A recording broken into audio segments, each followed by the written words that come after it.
Alright guys, here it is. It's Joel and this is the long awaited overdue video. I think I've been promising this for about a year, but here it finally is.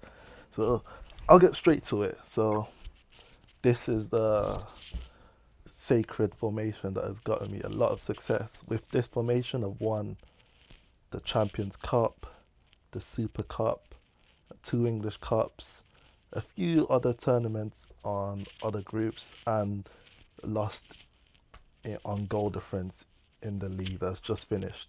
So it has actually proven a lot of success for me, and I'm just gonna get straight into it, and I'll explain why every single player is in every single position that I use. So with my I'll start defensively first. So let's start with the stopper. So the reason why I use the stopper is simply because he's the best keeper. He has the best. Um, he'll he's just the best at saving shots just due to his size and length. Now let's get to the Bulldozer and the Thunder. Now before the Thunder came out, I used to play the Major at right back, but since um, since the Thunder has come out, since you guys know the Major doesn't win most of his headers against a hammer or bulldozer. In fact, he loses it 9 out of 10 times. Any 50-50 ball in the air against a hammer or bulldozer, he is pretty much guaranteed to lose. So he's not really effective at defending volleyball. So once the Thunder came out, he was just a natural replacement. So the reason why I do use the bulldozer and Thunder, there's multiple reasons. The first reason is they do stop volleyball most of the time. Obviously, if the cross is perfect and the bulldozer and the thunder don't get back in time when I'm swapping my players out to defend the volleyball, to defend the cross on the wing, then I'll lose the ball. I'll lose the header. It's mainly because the bulldozer and thunder's reactions are very poor. So they're not ideal defenders, but they're the best we have against volleyball. If it was up to me, I would have released a defender with the same height and strength as the Bulldozer and Thunder, but with much better response. And also, so that you can't use him up front, I would make sure that this defender has no power and no power and no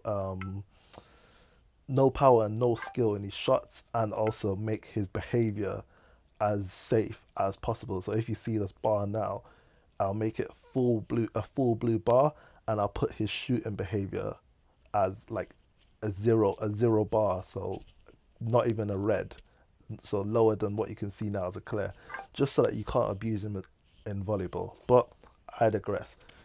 Another reason why I use the Bulldozer and Thunder is, though they're not one touch passers, they pass at exactly the right time. So they dribble the ball forward just enough so that your my forward players can make runs, and they switch the ball very easily across the pitch. So if they're in trouble and there's no near enough pass, most of the time the game will give you an option to switch the play. So it allows you to keep the ball even more. So the reason why I use Invader and Voyager is simply to protect against the ball over the top. So any balls over the top, Invader and Invader, the Voyager, I've been saying Voyager, I've been pronouncing it wrong. The Voyager and my Invader will easily be able to get back on it. So the Invader can match the Jet or Speedster in any long race, and they only get beaten by perfect runs. So that's the main reason I use them. They also both have decent enough response, so at times they can handle a poacher or a prowler. The only real weaknesses are the poor height, but then, of course, I have my Bulldozer and the Thunder as my fullbacks to help protect against them. So the three commanders in the middle are just perfect for one-touch passing and high response. If you get it right, you will never lose the ball in the middle with the three commanders, because they'll win the ball in the air against anyone except for the hammer. And on top of that, even if they can't win against the hammer in the air, you can play the ball to the side of the commander so that the hammers can't respond quick enough to get it. So if you play it right, you'll never lose the ball in the midfield three with the commanders. The main the main trick is to always make sure they have an option on to pass once you pass them the ball.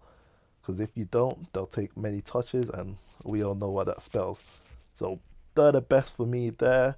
I don't really like using guards there because even though they have decent response and they are one touch passing, they're just quite useless in the air. So they're not good defensively at corners, and also they don't intercept the ball anywhere as effectively as the commanders.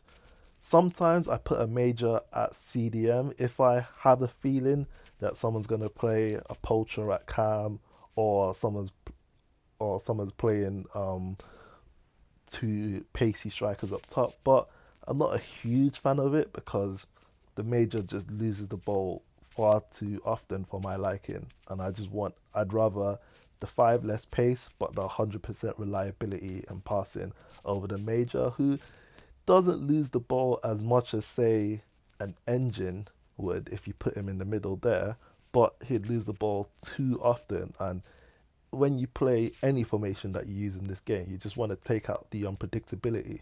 So using as many players that are as reliable as possible. So let's get to the front three. So the reason why I use the prowlers on the wing is because